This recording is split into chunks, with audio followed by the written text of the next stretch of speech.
So let's continue. Last class हम discuss करते Born Haber cycle. ठीक है, we had just started with our discussion on the Born Haber cycle. ठीक है, born Haber cycle होता क्या है कि जो भी आपको आयनिक कंपाउंड फॉर्म करना है, ठीक है, in our example we were forming NaCl. NaCl exist in the solid state. जो भी आपको आयनिक कंपाउंड फॉर्म करना है, आप उसको फॉर्म करते हो फ्रॉम इट्स एलिमेंट्स. ठीक है, NaCl के केस में the elements are sodium and chlorine. Obviously sodium जो है वो एग्जिस्ट करता है एज सॉलिड. क्लोरीन जो है वो एग्जिस्ट करता है एज Cl2 एंड गैस. ठीक है, तो अब देखो बॉर्न हेबर साइकिल में होता है कि आप इन सभी को स्टेप बाय स्टेप लिखते हो कि सोडियम जो है पहले आपने उसको गैस फेज में कन्वर्ट किया, फिर आपने उसको कैटायन में कन्वर्ट किया.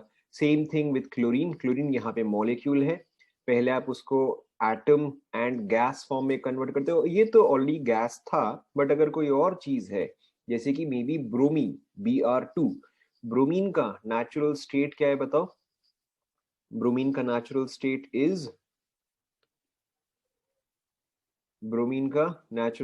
Is liquid. ठीक है, सो ब्रोमीन का नेचुरल स्टेट इज लिक्विड. तो वैसे केस में आप क्या करते कि ब्रोमीन को पहले आप गैस फॉर्म में कन्वर्ट करते. ठीक है, फिर उसी गैस फॉर्म में कन्वर्ट करने के बाद आप उसको डिसोसिएट करते इनटू एटम्स. ठीक है, so it is always important कि आप पहले गैस फॉर्म में लेके जाओ एंड देन आप उसको कैटायन एंड एनायन में कन्वर्ट करो. ठीक है, then the combination of cation and anion to form ionic solid is your lattice energy. ठीक है, तो अब देखो हम यहीं पे ही कंटिन्यू करते हैं. तो अब अगर आपको पता करना है कि इस पूरे रिएक्शन में, ठीक है, कि इस पूरे रिएक्शन में कितना एनर्जी यूज हुआ है, that is given by enthalpy और डेल्टा एच. ठीक है, एंथैल्पी ऑफ द रिएक्शन यानी कि इस रिएक्शन में कितना एनर्जी यूज हुआ या कितना एनर्जी प्रोवाइड हुआ, एनर्जी अब्सॉर्ब्ड और रिलीज्ड. ठीक है, अब देखो टिपिकली जो है वो हम प्लस के साइन से ही देखते हैं कि एनर्जी इन. ठीक है, एनर्जी इन. सो उससे क्या होता है, आपका काम जो है काफी इजी हो जाता है. देखो वेरी सिंपली, अगर आप किसी चीज को सब्लिमेट करवा रहे हो, अगर आप इसको सॉलिड टू गैस कन्वर्ट करवा रहे हो, तो एनर्जी जो है वो इन होता है या आउट होता है? एंथैल्पी का मतलब energy change. Enthalpy is simply energy change. ठीक है, ऑब्वियसली अगर आप सब्लिमेट करोगे, अगर आपको किसी चीज को सॉलिड से गैस में कन्वर्ट करना होता है तो आपका एनर्जी इन होगा. ठीक है, एनर्जी विल बी इन. तो यहाँ पे क्या रहेगा, डेल्टा एच ऑफ सब्लिमेशन. ठीक है, सिंपली आप सारे एनर्जी टर्म्स को जो है वो आप ऐड करते जाते हो. ठीक है, plus ionisation energy is obviously always energy in. Yes और नो? आयोनाइजेशन तो हमेशा ऑलवेज एनर्जी इन होता है, तो प्लस आयोनाइजेशन एनर्जी. ठीक है, प्लस देखो सब्लिमेशन है, आप सोडियम के पर्सपेक्टिव से देखो ना कि आपने सोडियम को हीट किया या नहीं किया. आपने ऑब्वियसली सोडियम को हीट किया, तो सोडियम के लिए तो एनर्जी इन हुआ ना. ठीक है, नेक्स्ट आप देखो क्लोरीन. तो यहाँ पे Cl2 को आपने Cl में कन्वर्ट किया, यानी कि Cl एंड Cl के बीच में जो बॉन्ड था उसको आपने ब्रेक किया. ठीक है, and to break a bond we have to provide energy. Yes no? हमें तो एनर्जी प्रोवाइड करना पड़ता है, तो अगेन एनर्जी इज इन.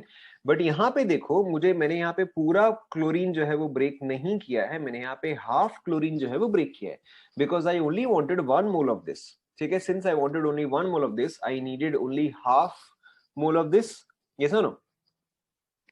ठीक है, तो यहाँ पे क्या आ जाएगा, plus half of bond dissociation energy. ठीक है, बॉन्ड डिसोसिएशन एनर्जी यानी कि क्लोरीन एंड क्लोरीन के बीच का जो बॉन्ड है उसको ब्रेक करने के लिए आपको कितना एनर्जी चाहिए. ठीक है, since I have only broken half mole of this compound और half mole of this molecule, I require half of bond dissociation energy. ठीक है, हम आगे डिस्कस करेंगे, don't worry about it. Plus अब देखो इलेक्ट्रॉन एफिनिटी, एनर्जी अब्सॉर्ब्ड और energy released, बताओ. Correct, in this case energy is release. तो अब यहाँ पे प्लस नहीं आएगा, अब यहाँ पे क्या आ जाएगा, यहाँ पे आ जाएगा माइनस इलेक्ट्रॉन एफिनिटी. क्या ये सभी को समझ में आ रहा है? क्या ये सभी को समझ में आ रहा है? ठीक है, नाउ अगेन नहीं समझ में आया, देखो जब क्लोरीन जो है वो इलेक्ट्रॉन एक्सेप्ट करेगा तो एनर्जी क्या होगा, आउट होगा. ठीक है, और energy out, anything out is negative, तो बस आपने यहाँ पे नेगेटिव डाल दिया. ठीक है, एंड लास्ट में देखो Na plus and Cl minus combine कर रहा है, तो यहाँ पे बॉन्ड फॉर्म हो रहा है. And if bond is being formed then energy is, correct, energy is out. तो अगेन यहाँ पे बताओ हम क्या करेंगे, माइनस एल ई या प्लस एल ई। करेक्ट, यहाँ पे आपका रहेगा माइनस लैटिस एनर्जी। क्या ये आप सभी को समझ में आया? ठीक है, anything in is positive, anything out is negative. ठीक है, समझ में आया सभी को? अब देखो इसी चीज को लेट्स टेक एन एग्जांपल। ठीक है, चलो इस ये पहले आप लोग कॉपी कर लो सभी।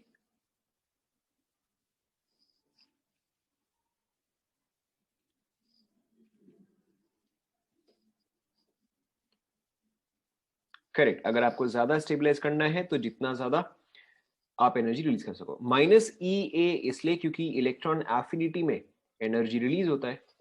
हाफ बॉन्ड डिसोसिएशन एनर्जी, क्योंकि आपने पूरा क्लोरीन ब्रेक नहीं किया ना, आपको तो यहाँ पे हाफ क्लोरीन ही चाहिए ना। अगर आप बैलेंस करोगे तब तो आपको हाफ ही चाहिए।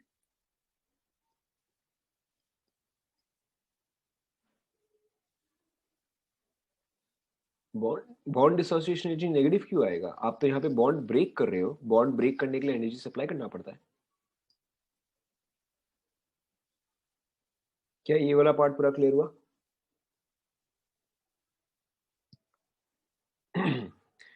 Bond formed is energy released, bond formed is energy released,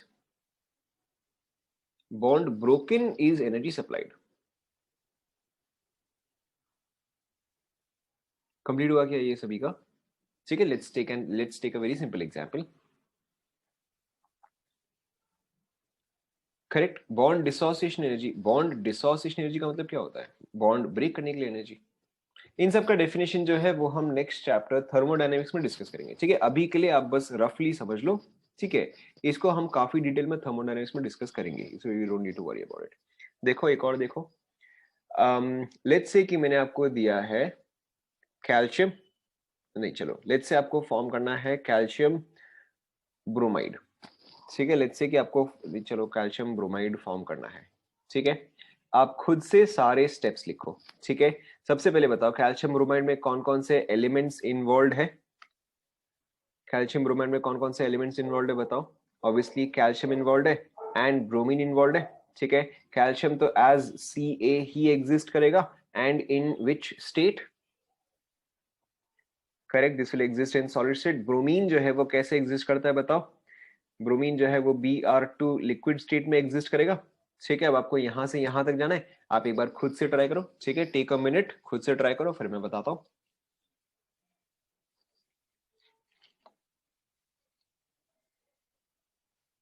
खुद से ट्राई करो, फिर मैं बताता हूं।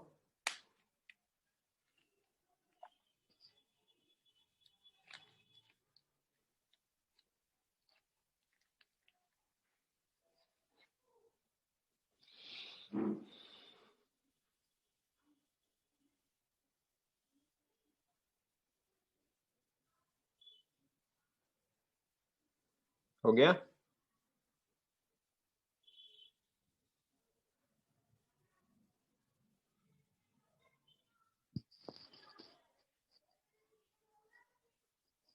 हो गया, देखो वेरी सिंपल। सबसे पहले आप इसको क्या करोगे, सबसे पहले हम कैल्शियम का ही काम कंप्लीट करते हैं। सबसे पहले हम इसे किस फॉर्म में कन्वर्ट करना है बताओ? करेक्ट, सबसे पहले हम इसे गैस फॉर्म में कन्वर्ट करेंगे। ठीक है, so in this case the energy that is used is labelled as, correct, so this is your sublimation. ठीक है, फिर इसके बाद बताओ हमें नेक्स्ट करना है, नेक्स्ट करना है हमें आयोनाइज करना है। ठीक है, बेसिकली IE1 प्लस IE2। देखते हैं अगर इसका कहीं पे जरूरत पड़ेगा तो। ठीक है, will see if it is required anywhere. तो यहाँ पे आपका क्या फॉर्म रहेगा, कैल्शियम 2 प्लस इन गैस फॉर्म। ठीक है, नेक्स्ट देखो ब्रोमीन जो है आपका लिक्विड फॉर्म है, सबसे पहले हम इसको क्या करेंगे बताओ?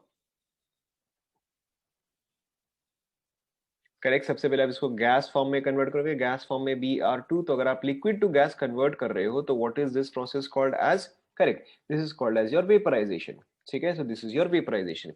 अब आप बताओ फिर नेक्स्ट हमें क्या करना है? यहाँ पे अब Br2 गैस है, what do we have to do? अब ऊपर वाला एग्जांपल देख लो ना। हाँ, नॉट IE मेटल्स के केस में होता है। हाँ, not also electron affinity. Correct, अब यहाँ पे आप इसका बॉन्ड जो है वो ब्रेक करोगे, बॉन्ड डिसोसिएशन एनर्जी। ठीक है, to give you 2 Br gas form में। ठीक है, आपको यहाँ पे आपको यहाँ पे स्टोइकियोमेट्री जो है वो ध्यान रखना है, ठीक है, you have to keep in mind the stoichiometry. यहाँ पे हाफ था तो इसलिए आपने हाफ ऑफ लिया, बट बाकी सब 1-1 था, ठीक है। यहाँ पर देखो आपको बैलेंस करने के लिए BR2 चाहिए, ठीक है, तो यहाँ पे 2BR आ गया है। अब आप बताओ नेक्स्ट स्टेप क्या होना चाहिए, बताओ। नेक्स्ट स्टेप इज, बोलो। नेक्स्ट स्टेप इज करेक्ट, ये आपका नेक्स्ट स्टेप जो है वो इलेक्ट्रॉन एफिनिटी आ जाएगा, ठीक है। But here it should actually be 2 times electron affinity, ठीक है, तभी जाके आपका 2BR माइनस आएगा, ये सुनो, ठीक है। फाइनली देखो जब आप इन दोनों को ऐड करते हो, ठीक है, तो ये आपका क्या गया, this is your lattice energy. आपने तो 1 मोल ऑफ बॉन्ड्स ही ब्रेक किया ना, आपने तो 1 मोल ऑफ बॉन्ड्स ही ब्रेक किया, तो 1 टाइम BDE ही आएगा।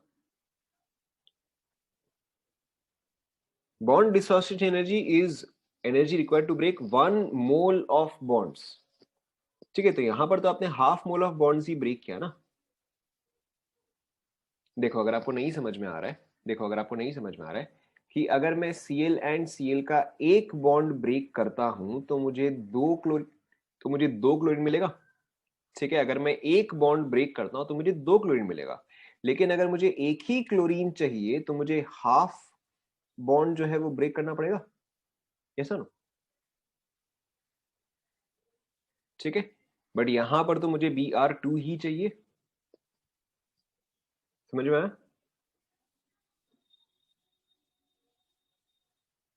ठीक है, अभी आप एग्जाम की चिंता मत करो, पहले आप ये कॉन्सेप्ट समझो।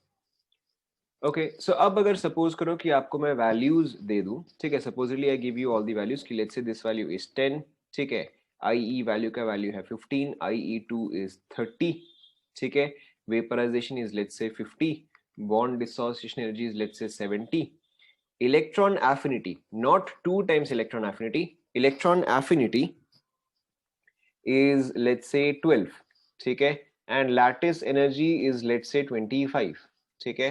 अब आप निकालो what is the delta H for this reaction, खुद से एक बार ट्राई करो।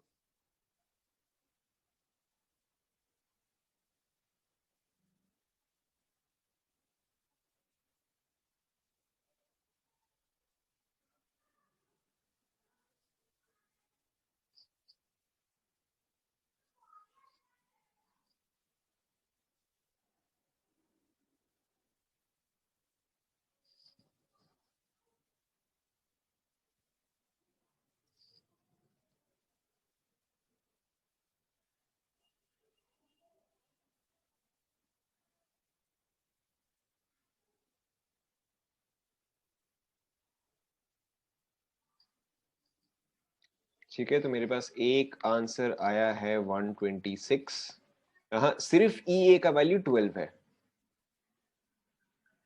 मेरे पास एक ऑप्शन आया है 126, एक और ऑप्शन भी 126।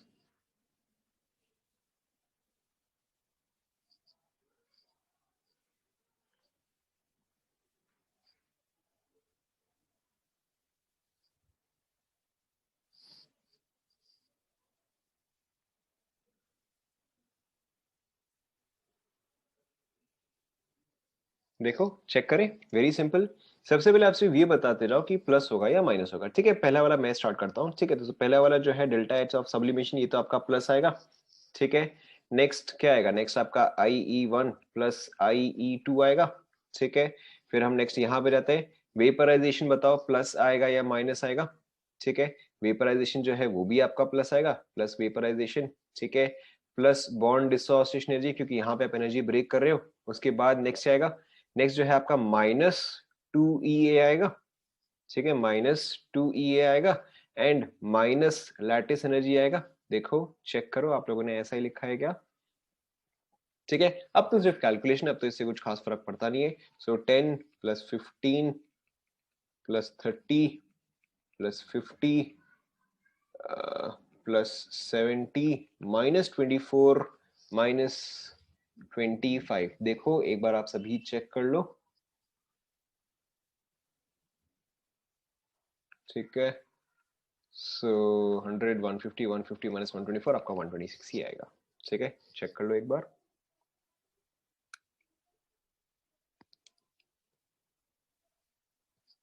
Is this clear to everyone?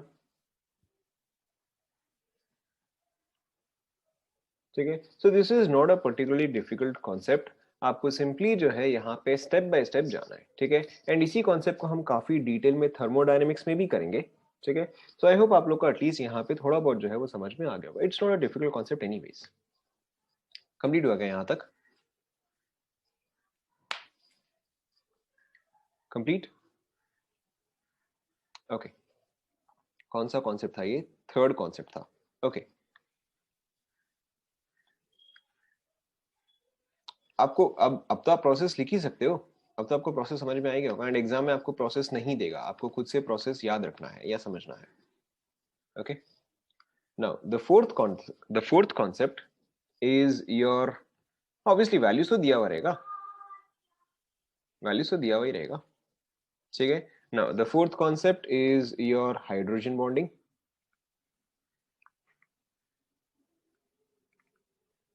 Fourth concept is your hydrogen bonding, कई बार इसको शॉर्ट में एच बॉन्डिंग भी कहते हैं।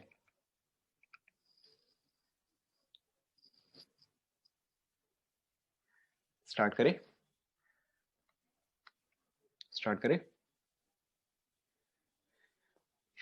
ओके, सो हाइड्रोजन बॉन्डिंग क्या होता है? It is a special case, it is a special case of dipole-dipole interaction. It is a special case of dipole-dipole interaction, ठीक है, when hydrogen is bonded covalently, एक second, when hydrogen is bonded covalently to a highly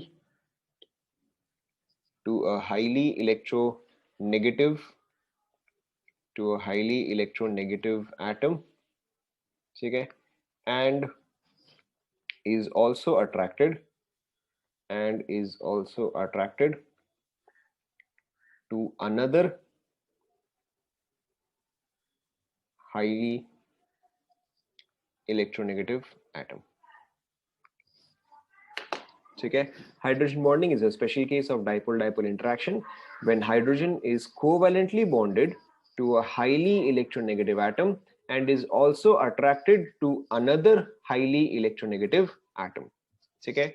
यहाँ पे जो highly electronegative atom है वो तीन ही आता है, फर्स्ट इज योर फ्लोरीन, ठीक है, then is your oxygen, then is your nitrogen, ठीक है। And in very very few cases, ठीक है, and in very few cases you also have sulphur and chlorine, ठीक है। टिपिकली जो है आपको ये तीन एटम ही देखना है, but in very few cases आपको सल्फर या क्लोरीन भी चेक करना पड़ जाए, ठीक है। पहले आप ये लिख लो।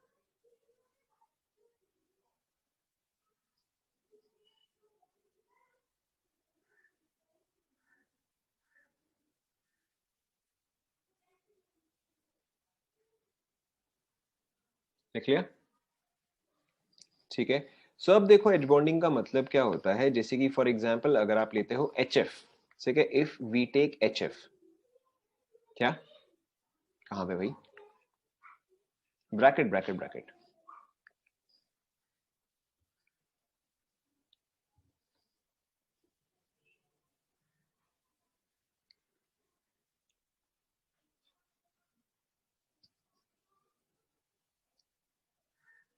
अरे उसने ये पूछा कि ये कार्बन है या ब्रैकेट है, तो ब्रैकेट है, ठीक है। I have written only 5 atoms here: fluorine, oxygen, nitrogen, and in very few cases sulfur or chlorine,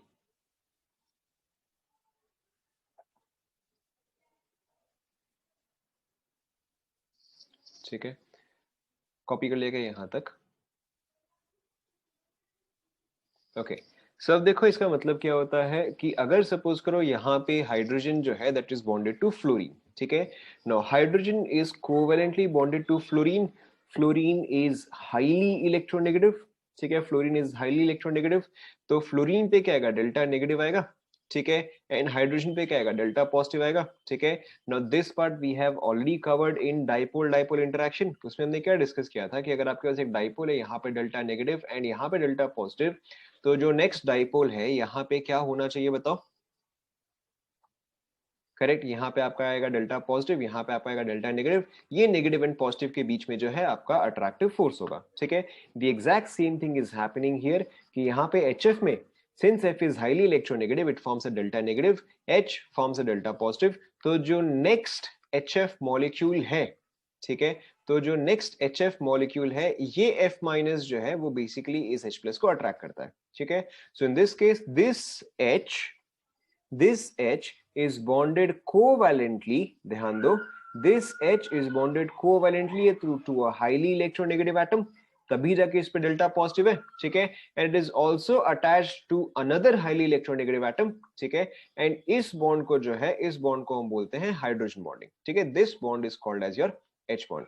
this is not exactly a covalent bond, ठीक है, but this is more of a dipole dipole force of attraction. क्या ये पहली बात सभी को समझ में आया? यहाँ पे कंडीशन क्या है कि हाइड्रोजन जिस चीज से डायरेक्टली बॉन्डेड हो, पहली बात तो वो खुद भी हाईली इलेक्ट्रोनेगेटिव हो, ठीक है। एंड हाइड्रोजन जिसके साथ H बॉन्डिंग फॉर्म कर रहा है वो भी आपका हाईली इलेक्ट्रोनेगेटिव होना चाहिए, ठीक है। जैसे कि फॉर एग्जांपल HF का स्ट्रक्चर जो है वो कुछ ऐसा होता है, ठीक है। ये स्ट्रक्चर आपको याद रखना है। HF का structure is something like this, ठीक है। देखो तो हाइड्रोजन बॉन्डिंग को जो है हम ऐसे डॉटेड लाइन से शो करते हैं, ठीक है। This dotted line shows H bonding. तो ये H जो है it is covalently bonded to this fluorine, ठीक है, but it is hydrogen bonded to this fluorine. Copy कर लो पहले,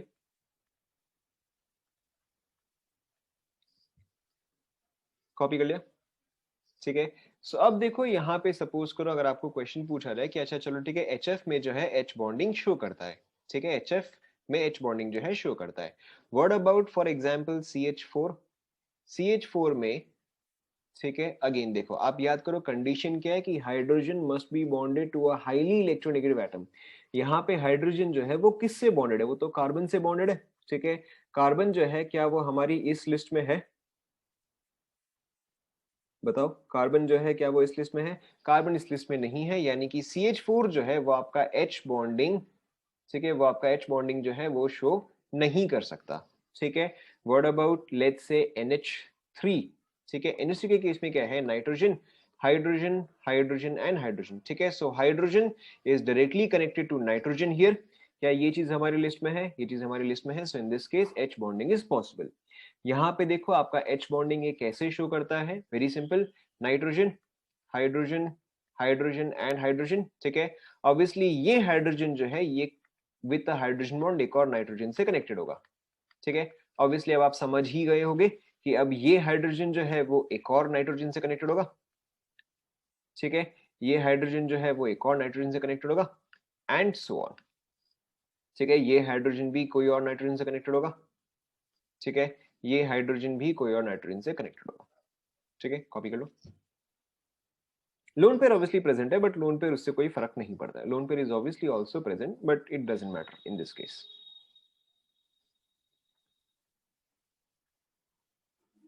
loan pair does not play any role here. यहाँ पे इलेक्ट्रोनेगेटिविटी डिफरेंस ही हम देखते हैं।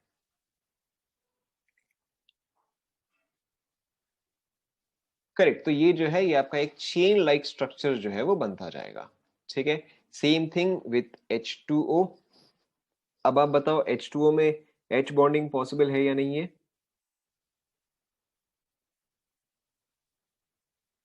ठीक है, H2O में भी H बॉन्डिंग पॉसिबल है, ठीक है। इन दिस केस देखो H2O का स्ट्रक्चर मैं यहाँ पे बना रहा हूँ, देखो कैसा आएगा कि ऑक्सीजन H H।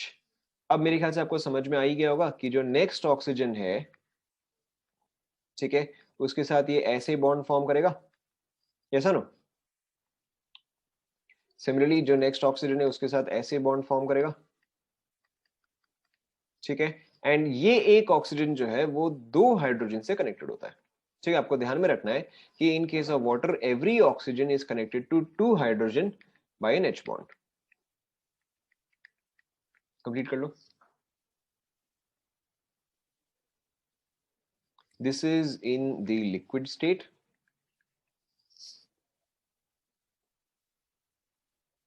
कुछ लोग बोलते हैं जूम आउट करो, कुछ लोग बोलते हैं जूम इन करो. ये ऊपर का पूरा portion complete.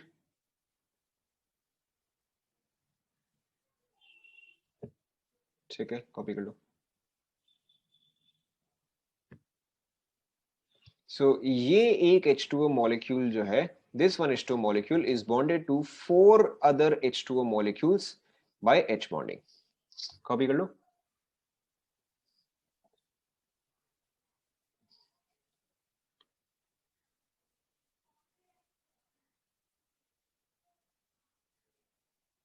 Is it done?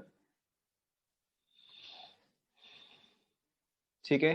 तो लिक्विड फॉर्म में ऐसा होता है, लेकिन जब आप आइस फॉर्म करते हो, फटाफट कॉपी करो. ठीक है, लेकिन जब आप आइस फॉर्म करते हो, इन this case the structure changes. In this case the structure look something like this. Oxygen, hydrogen, hydrogen, oxygen, hydrogen, hydrogen. ठीक है. इन दिस केस देखो आपका स्ट्रक्चर कैसे चेंज हो जाता है कि यहाँ पे ये जो है ये H बॉन्डिंग फॉर्म कर रहा है, ये जो है ये H बॉन्डिंग फॉर्म कर रहा है. सिमिलरली यहाँ पे ये H जो है वो किसी और के साथ H बॉन्डिंग फॉर्म कर रहा होगा. Same here and same here. Oxygen H, H, oxygen H, H and so on. ठीक है. सो यहाँ पे क्या होता है कि नाउ ईच, यहां पे क्या हो रहा है कि now each oxygen molecule is bonded to how many other. बताओ, कोई भी एक रैंडम ऑक्सीजन मॉलिक्यूल जो है वो और कितनों से कनेक्टेड है. ठीक है, सॉरी सॉरी सॉरी, एक चीज मैंने गलत कर दिया, मैंने एक चीज गलत कर दिया. नॉट 4, मैंने गलत कर दिया. Bonded to 3, bonded to 3, not 4, bonded to 3. ठीक है. यहाँ पे अब देखो हर एक ऑक्सीजन मॉलिक्यूल जो है वो 3 और मॉलिक्यूल से कनेक्टेड होता है. ठीक है, ये चीज आप चेंज कर लो. Not 4 connected to actually 3.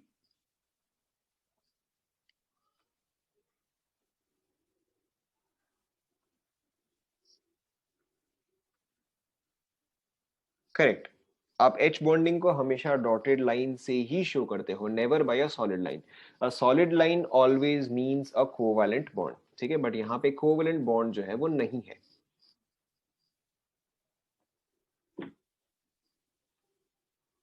ठीक है. आइस के केस में every molecule is bonded to 3 other molecules, 3 other molecules. ठीक है. which is why which is why the density of ice is less than the density of water. Not dashed wedge. Dashed wedge का मतलब जो है उसका sense change हो जाता है. डैश्ड वेज का मतलब होता है it is inside the plane. These bonds are not inside the plane. आप ऑब्वियसली इसको ड्रॉ वैसे ही करते हो. ठीक है, you draw it in the same way, but meaning जो है काफी डिफरेंट होता है. ठीक है. जैसे कि जब हम पार्शियल बॉन्ड शो करते हैं, ठीक है, जैसे कि जब हम पार्शियल बॉन्ड शो करते हैं तो हम उसको डॉटेड लाइन से शो करते हैं. ठीक है, exact same thing here. Is it done?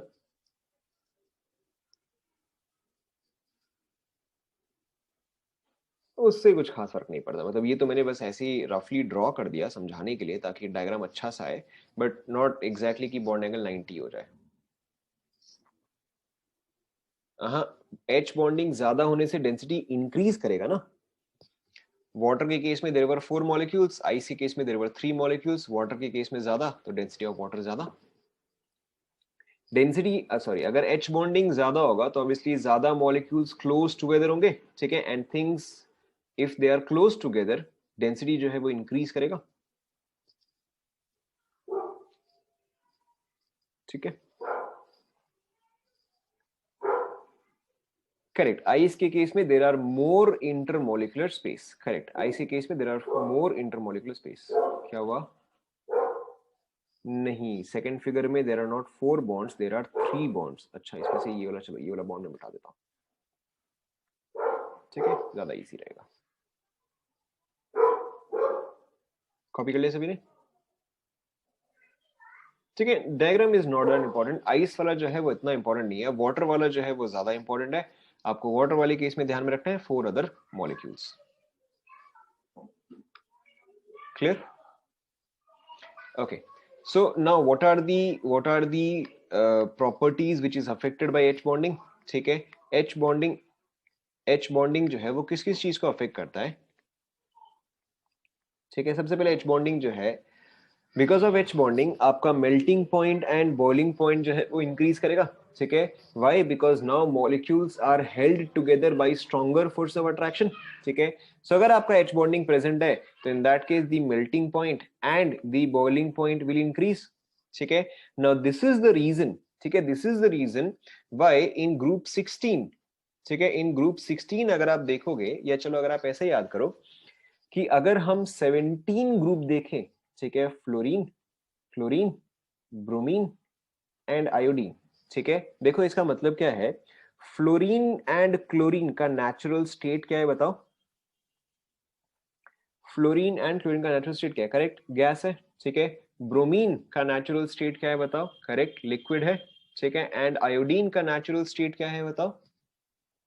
Correct, solid है, ठीक है। इसका मतलब क्या है कि डाउन द ग्रुप, ठीक है, डाउन द ग्रुप जो है आपका melting point and boiling point जो है वो इंक्रीज करना चाहिए, ऐसा ना, ठीक है। लेकिन अब अगर आप ग्रुप 16 में आते हो and if we see H2O and H2S, ठीक है, H2O का नेचुरल फॉर्म क्या है बताओ? करेक्ट, H2O का नेचुरल फॉर्म इज लिक्विड, ठीक है। H2S का natural form is, correct, H2S का नेचुरल फॉर्म इज गैस। आप लोगों को याद होगा रॉटन एग स्मेल, आपने शायद स्टैंडर्ड 10 में पढ़ा होगा, ठीक है। सो आइडियली देखो क्या होना चाहिए कि डाउन द ग्रुप अगर ये लिक्विड है, अगर ये लिक्विड है तो ये या तो लिक्विड या तो सॉलिड होना चाहिए, ये सुनो, ठीक है। बट यहाँ पे क्या हुआ है कि यहाँ पर तो रिवर्स हो गया, ठीक है। तो यहाँ पे रिवर्स क्यों हुआ?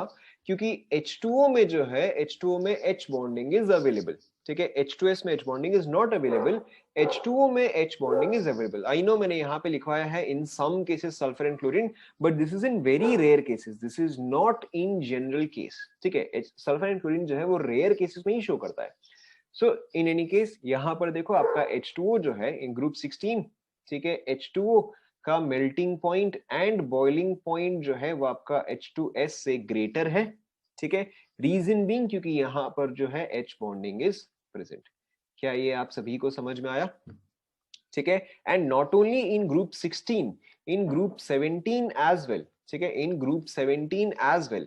अगर आप HF एंड HCl को देखोगे, ठीक है, HCl इज अ, बताओ HCl का नेचुरल स्टेट क्या है? HCl का नेचुरल स्टेट इज गैस, ठीक है, HCl का natural state is gas, whereas HF, ठीक है, whereas HF का नेचुरल स्टेट इज लिक्विड, ठीक है। HCl का जो बॉइलिंग पॉइंट है, HCl का boiling point is -85.5 degree Celsius, you do not have to remember this. But HF का बॉइलिंग पॉइंट जो है that is close to 19.5 degree Celsius, ठीक है। द रीजन बीइंग अगेन क्योंकि HF में जो है H बॉन्डिंग इज प्रेजेंट। क्या ये सभी को क्लियर हुआ? ठीक है, it increases the melting point and the boiling point, लिख लो।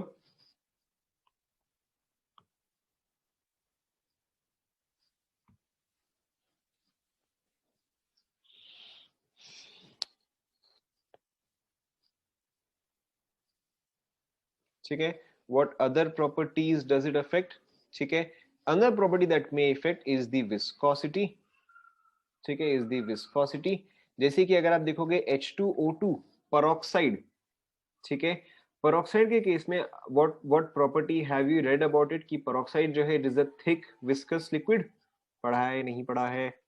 H2O2 is a thick viscous liquid with a slight blue color, अगर आप लोग को ध्यान में आ रहा है तो, ठीक है। तो H2O2 के केस में it is a thick viscous liquid, ठीक है।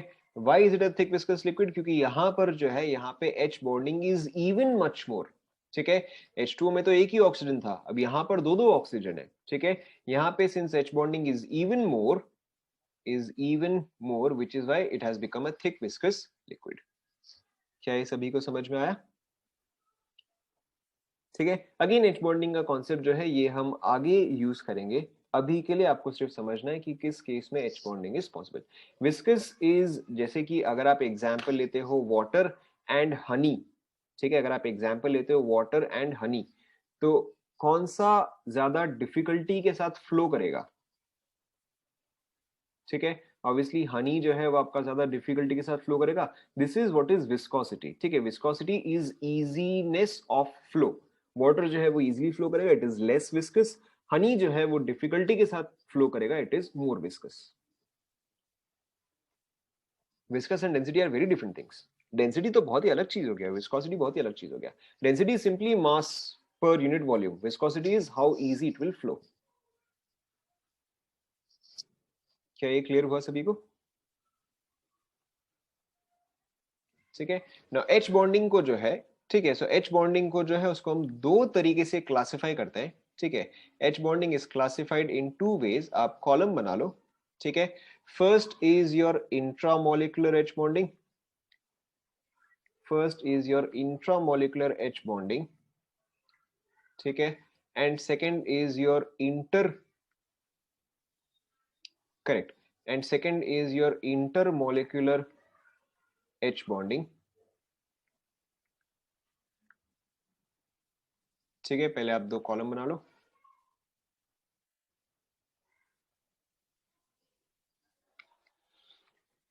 ठीक है, सो इंट्रामोलिकुलर एंड इंटरमोलिकुलर का मतलब आपको ऑलरेडी पता है। ठीक है, अगर सपोज करो दो स्कूल्स है, ठीक है, एक मदर्स पब्लिक स्कूल हो गया, एक डीएवी सीएसपुर हो गया। ठीक है, अगर एक इंटर स्कूल कंपटीशन चल रहा है, if there is an inter school competition, is the competition within mothers public school or with mothers public school and DAV अगर एक इंटर, अगर एक इंटर चल रहा है तो हाँ, मदर्स तो ऑब्वियसली जीतेगा ही जीतेगा, वो तो है ही। ठीक है, सो अगर एक इंटर स्कूल कंपटीशन होता है, ठीक है, तो it is with different schools. ठीक है, लेकिन अगर यहीं पर ही, लेकिन अगर यहीं पर ही इंट्रा स्कूल कंपटीशन है, अगर यहीं पर ही एक इंट्रा स्कूल कंपटीशन है, तो इसका मतलब क्या होगा? विद इन द स्कूल हो जाएगा। ठीक है, ऑब्वियसली 11th क्लास जीत जाएगा। ठीक है, क्योंकि 12th क्लास में पढ़, 12th क्लास खेल तो रहे हैं नहीं।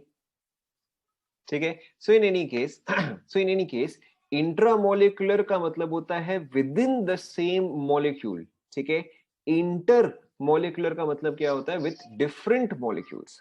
ठीक है, so intramolecular H bonding is when H bonding is within the same molecule, is within the same molecule।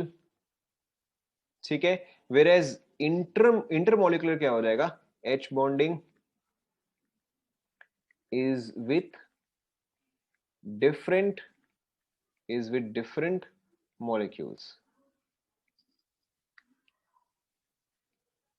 ठीक है, इंट्रामोलिकुलर के केस में क्या होता है? The boiling point and melting point decreases. I know मैंने अभी ऊपर में क्या लिखा है, बट पहले आप ये लिख लो। In case of intramolecular the boiling point and melting point decreases. ठीक है, in case of intermolecular boiling point and melting point जो है वो इंक्रीज करता है। लिखते जाओ।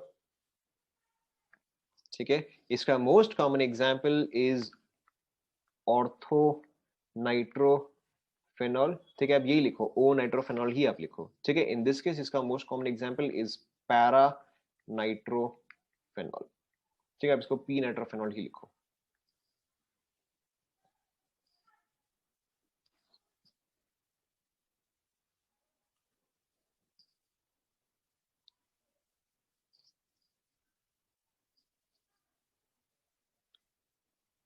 कहां पे?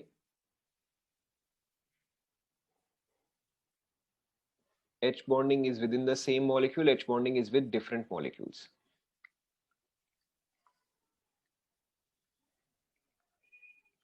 अच्छा, ऑर्थो नाइट्रोफेनॉल, PHENOL, और ओ नाइट्रोफेनॉल, दिस इज पी नाइट्रोफेनॉल।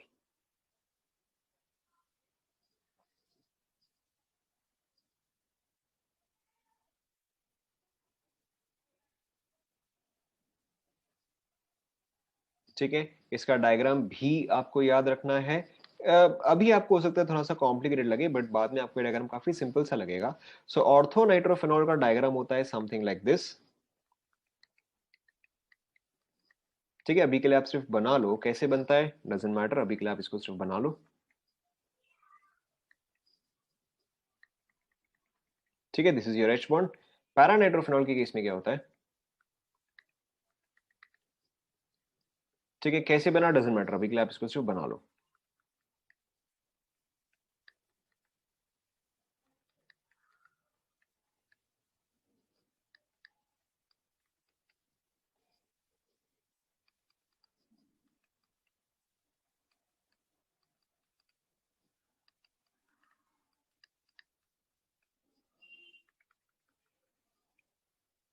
ठीक है, देखो यहाँ पे आपका एच बॉन्डिंग जो है वो within the same molecule है। H bonding is within the same molecule. यहाँ पे आपका एच बॉन्डिंग जो है that is with different molecules. ठीक है, that is with different molecules. So this is your intra, this is your inter. जैसे कि अगर हम वाटर का एग्जांपल ले H2O, तो in that case intra molecular आएगा या इंटर मॉलिक्यूलर आएगा, बताओ। अगर हम वाटर ले H2O, in that case will it be intra molecular और इंटर मॉलिक्यूलर? करेक्ट, वहां पे तो आपका इंटर मॉलिक्यूलर आएगा, क्योंकि एक H2O मॉलिक्यूल जो है वो दूसरे H2O मॉलिक्यूल के साथ H बॉन्डिंग फॉर्म कर रहा है, which is why in that case it's boiling point and melting point is increasing. Copy कर लो फटाफट।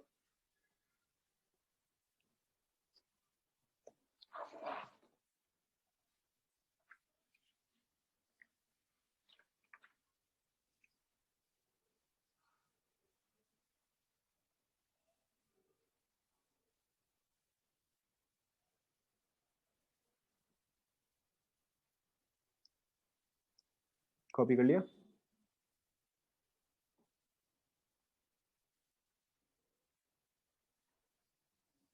ठीक है, वाई डज क्या? हाँ हाँ, आप ओ पे ओ के साथ, क्योंकि यहाँ पे ये है ना कोऑर्डिनेट बॉन्डिंग है ना, इसीलिए। देखो, melting point and boiling point increase and decrease क्यों हो रहा है? First of all you have to understand कि आपका जब मेल्टिंग पॉइंट हम कंसिडर कर रहे हैं, यानी कि वो चीज जो है वो सॉलिड से लिक्विड जा रहा है, एंड जब हम बॉइलिंग पॉइंट कंसिडर कर रहे हैं तब वो चीज जो है आपका लिक्विड से गैस फेज में जा रहा है। ठीक है, अब देखो आपने क्या पढ़ा है अब देखो आपने क्या पढ़ा है कि comparing solid and liquid, in which case is intermolecular spaces, ठीक है, in which case is intermolecular spaces greater, solid या liquid? ऑब्वियसली लिक्विड में इंटरमोलिकुलर स्पेस जो है वो ग्रेटर है। ठीक है, एंड अगर आप सॉलिड लिक्विड एंड गैस को कंसीडर करोगे तो अब इंटरमोलिकुलर स्पेस किसमें ग्रेटेस्ट है? ऑब्वियसली गैस में ग्रेटेस्ट है। ठीक है, तो क्या हो रहा है कि जब आप सॉलिड से लिक्विड में जा रहे हो या जब आप लिक्विड से गैस में जा रहे हो, you are actually breaking the bonds between the molecules. ठीक है, सॉलिड फेज में क्या है कि भाई दो मॉलिक्यूल पास पास में है, लिक्विड फेज में क्या है, दूर है, एंड गैस फेज में तो काफी दूर है। ठीक है, सो उसके लिए यहां पर अगर कोई अट्रैक्टिव फोर्स है, आपको उसको ब्रेक करना पड़ेगा। ठीक है, now in case of intermolecular H bonding, यहाँ पे क्या है, ये मॉलिक्यूल और ये मॉलिक्यूल बॉन्डेड है, तो इसको लिक्विड फॉर्म में कन्वर्ट करने के लिए आपको ये वाला बॉन्ड जो है ये ब्रेक करना पड़ेगा। ठीक है, अब क्योंकि आपको बॉन्ड ब्रेक करना पड़ेगा तो you will have to supply more energy, and more energy का ऑटोमेटिकली मतलब क्या हो जाता है, हायर टेम्परेचर। क्या ये पार्ट पहले समझ में आया? ठीक है, अब यहां पर देखो, यहां पे melting point and boiling point क्यों डिक्रीज कर जाता है? क्योंकि in this case this molecule simply does not want to interact with another molecule. अब अगर ये मॉलिक्यूल जो है वो दूसरे मॉलिक्यूल के साथ इंटरैक्ट ही नहीं करेगा, यानी कि it is very easy to separate, yes और नो? ठीक है, आपको और आपके बेस्ट फ्रेंड को अलग अलग बेंच में बिठाने के लिए दोनों को ही तकलीफ होगा। ठीक है, बट अगर आप और एक और रैंडम जिससे कि आपकी कुछ खास दोस्ती है नहीं, उसको तो सेपरेट करने में कोई दिक्कत ही नहीं होगा। ठीक है, you will not even care कि हाँ भाई ठीक है जाता है तो जाए, ये सुनो। ठीक है, the exact same thing is here, कि यहाँ पे इंटरमोलिकुलर में there is interaction between these two. ठीक है, बट इंट्रामोलिकुलर में there is no interaction between these two molecules, which is why it is easier to separate. क्या ये clear हुआ सभी को?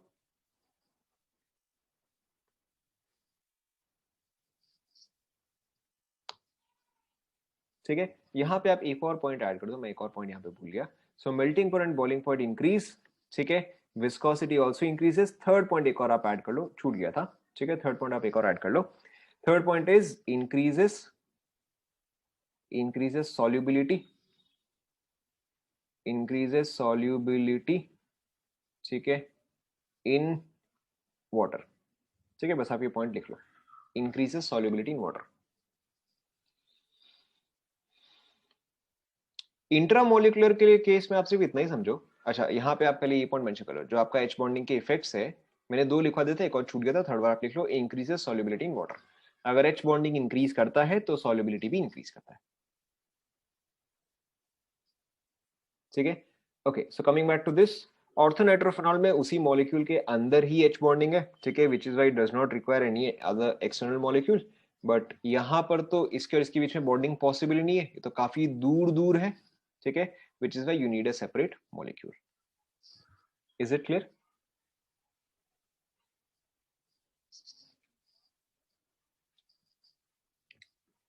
Okay, moving on. So that was your H bonding, ठीक है। एच बॉन्डिंग के केस में अभी के लिए आपको वो दो एग्जांपल ही याद रखना है, ओ नाइट्रोफेनॉल एंड पी नाइट्रोफेनॉल। ओ नाइट्रोफेनॉल में इंट्रा, पी नाइट्रोफेनॉल में इंटर। जनरली अगर आपके जनरली अगर दोनों पार्ट जो है अगर वो पास पास है, in that case intramolecular takes place, लेकिन अगर वो दूर है तो ऑब्वियसली आपका इंटर मॉलिक्यूलर ही होगा, ठीक है, सिंपल एज दैट। ऑब्वियसली आप खुद ही समझ सकते हो कि NH3 मॉलिक्यूल जो है वो तो एक और NH3 के साथ एच बॉन्डिंग कर रहा है ना, तो ये आपका इंटर ही आएगा, ठीक है, okay, moving on. I think that was your fourth point, ठीक है। Fifth point is your metallic bonding, ठीक है, fifth point is your metallic bonding.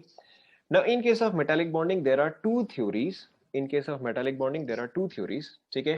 First theory is your electron sea model, first theory is your electron C model, and the other theory is your band theory, ठीक है। आप चाहे तो इसको column wise लिख सकते हो, चाहे तो आप प्रॉपर पहले ये लिख लो फिर आप ये लिख लो, एंटायरली अप टू यू, ठीक है। अगर स्पेस है तो आप कॉलम वाइज कर लो, नहीं है तो ऐसा कुछ जरूरी भी नहीं है, ठीक है, ओके।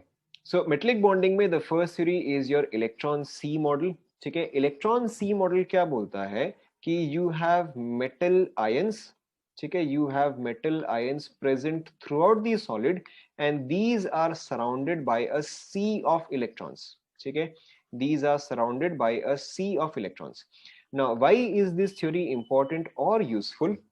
देखो हमने क्या पढ़ा है कि metals are good conductors of electricity and heat, yes or no?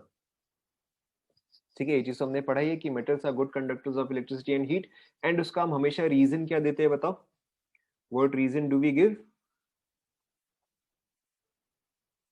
Metals are good conductors of heat and electricity because, correct, because they have free electrons, ठीक है, correct, because they have free electrons and those electrons are free to move, ठीक है। तो electron sea model जो है वो exactly यही बताता है। इलेक्ट्रॉन सी मॉडल क्या बोल रहा है कि भाई मेरे पास यहाँ पे मेटल्स है, ठीक है, मेटल जो है वो अपने इलेक्ट्रॉन जो है वो इजीली निकाल चुके हैं, या इलेक्ट्रॉन्स जो है वो मेटल के अब बाहर है, and they are absolutely free to move, ठीक है। तो अब डिपेंड करता है कि करंट आपको किस डायरेक्शन में फ्लो करवाना है। अगर यहाँ पे पॉजिटिव चार्ज है एंड अगर यहाँ पे नेगेटिव चार्ज है तो नेचुरली, ठीक है, नेचुरली आपके इलेक्ट्रॉन्स जो है वो किस तरफ जाएंगे, टुवर्ड्स राइट और लेफ्ट। अगर यहाँ पे पॉजिटिव है यहाँ पे नेगेटिव है तो इलेक्ट्रॉन्स किस डायरेक्शन में जाएंगे बताओ, correct, electrons will obviously go towards the right and the current is in the opposite direction, ठीक है, current is in the opposite direction to the flow of electrons. Anyways, so the point here is electron sea model.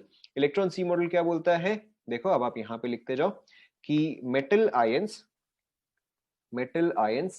Are surrounded by a sea of electrons, metal ions are surrounded by a sea of electrons। अरे मैंने कुछ भी नहीं लिखा अभी तक ऐसा।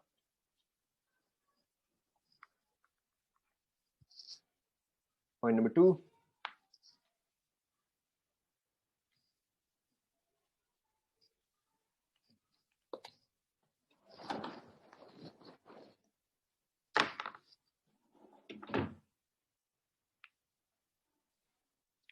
लिख लिया,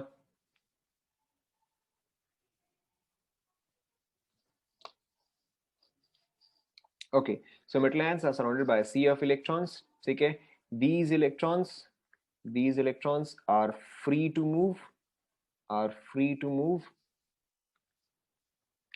and hence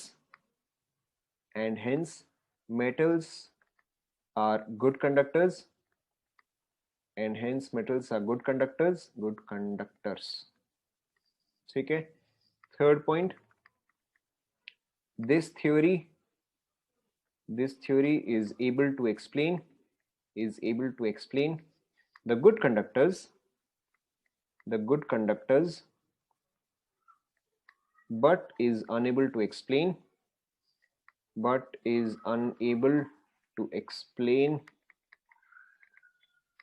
the behavior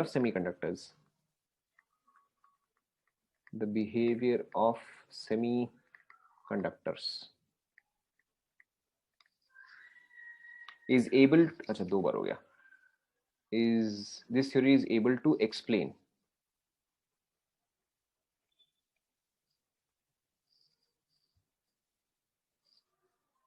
वो 2 बार लिख दिया था. This theory is able to explain the good conductors, but it is unable to explain the behavior of semiconductors. ठीक है.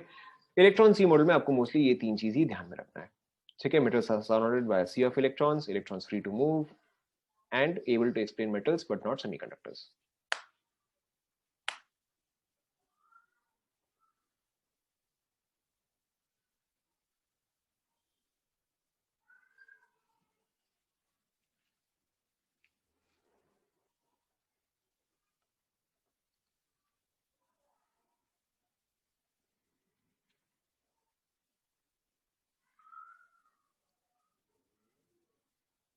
लिख लिया. Electron sea model, obviously electron sea model. ठीक है. तो हम इलेक्ट्रॉन सी मॉडल में ही कंटिन्यू कर रहे थे. ठीक है. नाउ नेक्स्ट इज, ये कॉपी कर लेना सभी ने.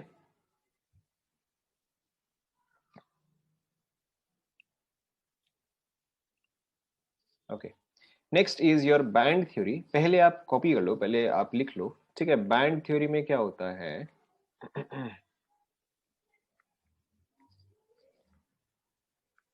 ठीक है. This is VB, this is CB. VB CB.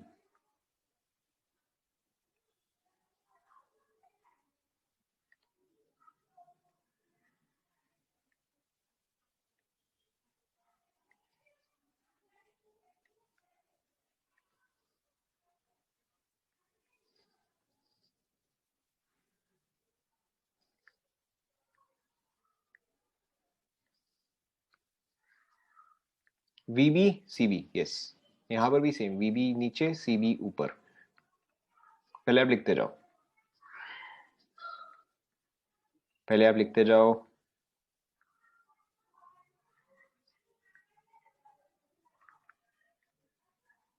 किसका लास्ट लाइन? इसका. But is unable to explain the behaviour of semiconductors. ठीक है. यहाँ पे VB stands for valence band. CB stands for conduction band.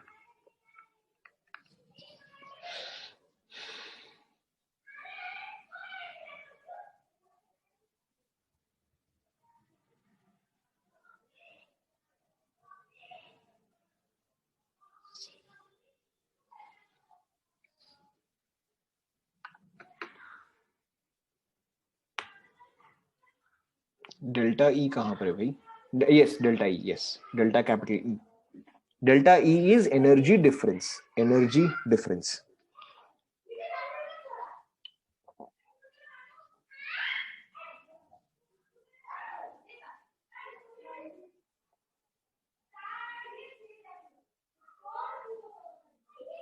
यहां तक कंप्लीट कर लिया क्या सभी ने?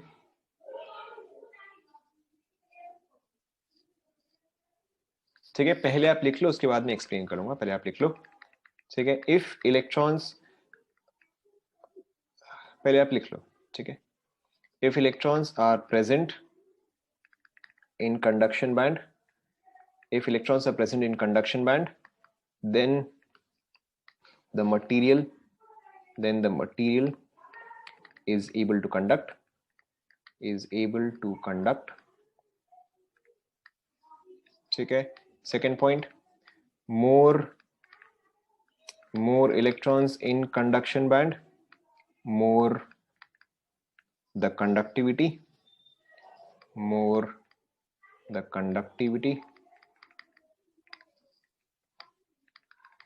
ठीक है. In case of metals, valence band and conduction band are merged. ठीक है. In case of semiconductors, present in conduction band, present in conduction band. चलो मैं इसको एक और लिख देता हूं.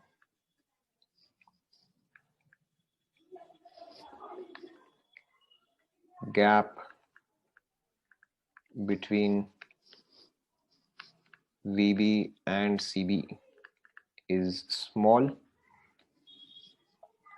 In case of insulators,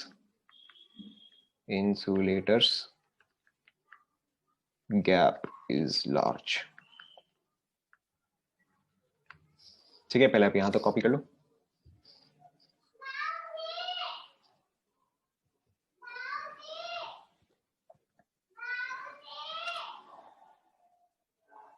Second point is more electrons in conduction band, more the conductivity. जितने ज्यादा इलेक्ट्रॉन्स कंडक्शन बैंड में होंगे उतना ही ज्यादा कंडक्टिविटी जो है वो इंक्रीज करेगा. In case of metals, valence band and conduction band are merged. ठीक है, are merged. Semiconductors में gap between valence band and conduction band is small. Insulators में gap is large. Gap between valence band and conduction band. ठीक है, यहाँ पे एक और पॉइंट आप लिखो. Temperature increases, conductivity increases of semiconductors. ठीक है, इंसुलेटर्स में temperature increases, conductivity is still constant.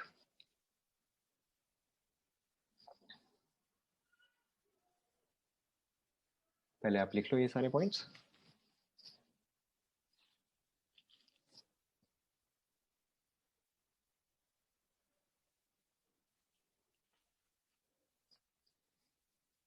लिख लिया सभी ने?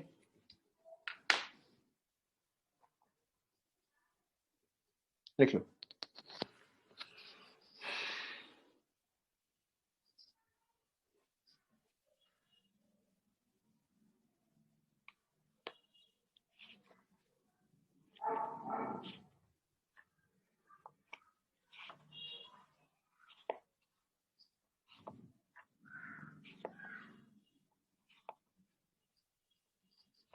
लिख लिया? ओके, सो अब देखो, this is not difficult at all. Band theory is not difficult at all. समझने के लिए देखो क्या है, जो भी आपका एटम का आउटर मोस्ट शेल होता है, ठीक है, the outermost shell is also called as the, बताओ, the outermost shell of any atom is also called as the. हमेशा जब भी आप इलेक्ट्रॉन्स निकालते हो वो आप हमेशा कहां से निकालते हो? आउटर मोस्ट शेल से निकालते हो या वैलेंस शेल से निकालते हो. ठीक है, तो यहाँ पर वैलेंस बैंड का भी मतलब एग्जैक्टली वही है. ठीक है, वैलेंस शेल और वैलेंस बैंड का भी मतलब एग्जैक्टली वही है. Valence band is simply the outermost energy band, as simple as that. ठीक है, बस वहां पे एनर्जी शेल होता था, यहाँ पे एनर्जी बैंड है. ठीक है, एज सच इसमें कुछ खास डिफरेंस है नहीं. So the outermost energy shell और outermost energy band is called as your valence band. ठीक है, अब अगर एक इलेक्ट्रॉन वैलेंस शेल के भी आगे है, ठीक है, if it is even further from the valence shell, इसका मतलब क्या है कि अब वो इलेक्ट्रॉन जो है वो तो एसेंशियली इस एटम से फ्री है. ये सुनो, ठीक है, अगर एक इलेक्ट्रॉन अपने वैलेंस शेल के भी आगे है तो नेचुरली वो इलेक्ट्रॉन जो है वो तो एटम से फ्री हो गया है. ये सुनो, एंड अगर वो इलेक्ट्रॉन फ्री हो गया है यानी कि that electron is now conducting. ये सुनो, ठीक है, अगर वो एटम से फ्री हो गया तब तो वो ऑब्वियसली कनेक्ट करेगा. Why? Because it is no longer under the influence of the atom. तो यहां पर देखो एग्जैक्टली वही हो रहा है कि इन केस ऑफ मेटल्स और गुड कंडक्टर्स, ठीक है, इन केस ऑफ मेटल्स और गुड कंडक्टर्स, वैलेंस बैंड में तो ऑब्वियसली बहुत सारे इलेक्ट्रॉन्स होंगे ही होंगे. ठीक है, एंड देखो क्योंकि यहाँ पे conduction band and valence band जो है वो मर्ज्ड है, ठीक है, which is why it is very easy for electrons to pass into the conduction band. क्या ये बात आप सभी को समझ में आया? ठीक है, in this case it is very easy for the electrons which are present in the valence band to move into the conduction band. क्यों? क्योंकि दोनों का एनर्जी लेवल जो है वो तो सेम ही है. ठीक है। If you come on to this side, valence band and conduction band, यहाँ पे इन दोनों के बीच का एनर्जी डिफरेंस जो है वो कम है।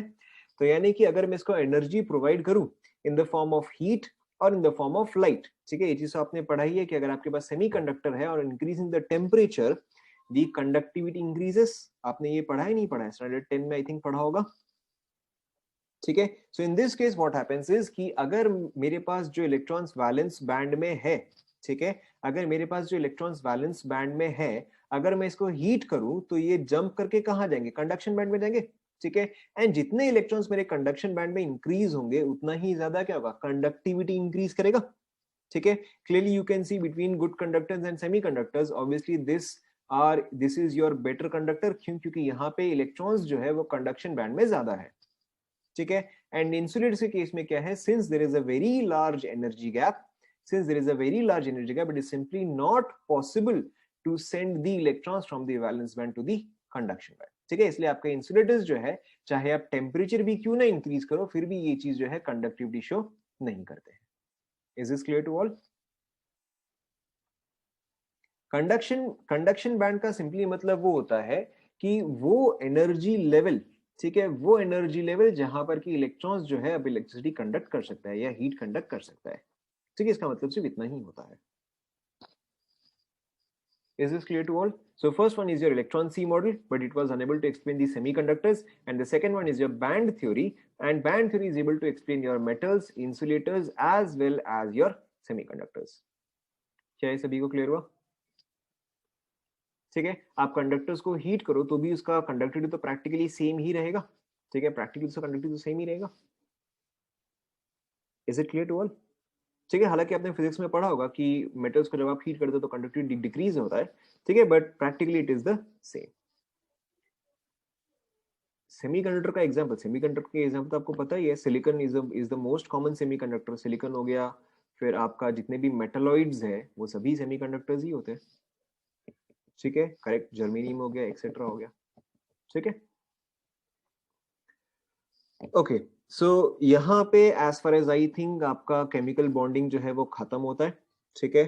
मे बी हो सकता है कोई एक दो छोटा मोटा कॉन्सेप्ट रह गया होगा, I will check, but most probably your chemical bonding is for the matter done, ठीक है। I will send you an assignment today. Assignment में जो है, ध्यान दो, असाइनमेंट में जो है उसमें आपका केमिकल बॉन्डिंग का जो असाइनमेंट होगा उसमें आपका periodic table, chemical bonding and SPDF blocks भी मिल के होगा, ठीक है। So there are many questions which are from the blocks, SPDF blocks, वो आपने नहीं पढ़ा है। तो जो कॉन्सेप्ट आपने नहीं पढ़ा है, obviously leave those questions and move ahead, ठीक है। Today I will send you an assignment, आप वो सारे कंप्लीट करो। लेसन, ये chemical bonding is one of the most difficult chapters in chemistry, so this comes to an end. So one of the most difficult chapters of chemistry comes to an end.